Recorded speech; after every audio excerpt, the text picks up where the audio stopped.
Hey everyone, welcome to SideQuest. On today's episode, I'm taking a look at SimCity for the SNES. SimCity was one of the 5 games released in August 1991, the same month as the launch of the Super Nintendo. It's a fun and addictive city simulator and kickstarted the popular series. SimCity was originally released on the Macintosh computer and was developed by famed game designer Will Wright and his company Maxis, which was a subsidiary of EA. It was ported to the Super Nintendo for its launch and became a bestseller on the system. It's a fantastic sandbox game with tons of charm that'll keep you playing for hours, and it's today's subject on SideQuest.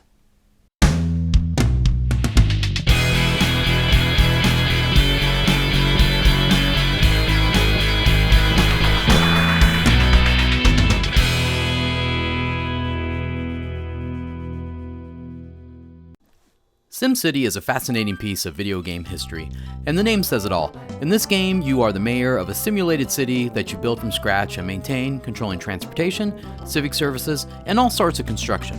When SimCity was first released on the PC in 1989, there was nothing really like it on the market. Other video games were all about action and had conditions for winning and losing, but SimCity was a sandbox for creativity. The magic first captured by SimCity endures, of course, in many sequels and spin-offs, but it's worth playing the original to see how it all started, if nothing else. Sure, we have come a long way when it comes to this kind of simulation game, but there's really something special about the granddaddy of this genre. The success of the game paved the way to numerous sim titles like Sim Earth, The Sims, Sim Farm, and Sim Ant. Yeah, ants. The SNES SimCity is like its PC version and stayed very true to the source material with added unique features and scenarios. This game still lacks storytelling elements, however, being responsible for building the best city and becoming the best mayor in this game pretty much sounds like a good story arc for me. The game was created by legendary game designer Will Wright. During development of a previous game called Raid on Bungling Bay, Wright realized he enjoyed playing the sandbox portion of the game more than playing the actual game, which led him to creating SimCity. SimCity was ported to the SNES in 1991 to be a launch title for the console. The SNES version features a few new buildings and an advisor not present in the PC version. The advisor who helps you along in the game is named Dr. Wright, in reference to the game's creator. Also, in honor of Nintendo's involvement, there's a chance that Bowser will appear to wreak havoc in your city. The mechanics of SimCity are pretty simple. You start with a plot of land, a pile of money, and a menu full of things to build. As with SimCity's many sequels, you begin your mayor duties by placing a few residential, commercial, and industrial zones, connecting them with roads, and plopping down a power plant. As you grow your network of zones and roads, you can build things like police stations and railroad systems to make sure your city keeps thriving. One nice thing about SimCity for the SNES is that your advisor is always around to let you know what the city needs. So if you don't entirely ignore his warnings, your city should do fine. Being the best mayor requires you to learn quickly how to make your residents happy. If this is your first time trying out this kind of game, well, there's a bit of a learning curve. It helps a bit that the game gives you an option of difficulty, but the challenge really is how you manage your residents and jobs and industry and funds and resources. The more residents you have, the more jobs they will need, so make sure you have industry locations for them. Keeping residents happy is another thing. You'll need commerce plots for that to keep them productive and busy. With all these happening in real time, don't forget to check the bar graph at the upper right corner of your screen.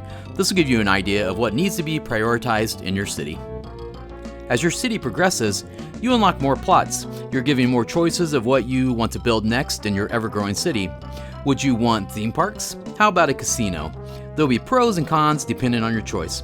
The right choice will depend on what your city needs most now. For example, if you want to attract more residents, then build a theme park.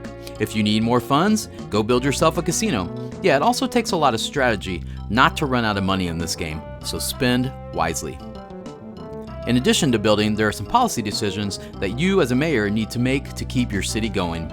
There are options to change the tax rate, transportation funding, police funding, and fire funding. If you've built a bank in your city, you can take out a low-interest loan to kickstart development. Another menu is full of maps and graphs to let you know the impact your building and policy decisions are having. Perhaps the most important statistic is the percentage of citizens that think you're doing a good job. Depending on your playstyle, though, the most important statistic might be the amount of money in your city's account. All in all, SimCity is a solid game, but a limit to creative options begins to appear after a certain amount of time. For example, each problem your city faces has only one or two solutions. High crime is stopped by building police stations. Traffic is reduced by building train tracks, and so on. In conclusion, SimCity is a huge milestone in gaming that is still playable and fun, but has been eclipsed by many of its successors. It's definitely worth checking out, whether you like sim games or just want to see a piece of history. With all this taken into consideration, this game is a perfect example of a real sim classic.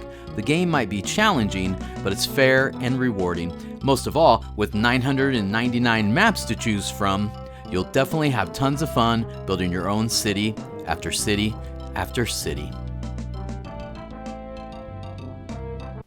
Hey, thanks for joining me on this episode of SideQuest, all about SimCity. I'd love to hear your thoughts on SimCity or any of the sim games for that matter. So be sure to leave me a comment and let me know if you're a fan of this game or any of its spin-offs. And as always, please make sure to subscribe and give me a like. It helps me know that you guys are enjoying these videos. Also be sure to stay tuned to future episodes where I'll be releasing videos covering 5 essential cinematic platformers released on the Super Nintendo. Thanks, and I'll catch you next time on SideQuest.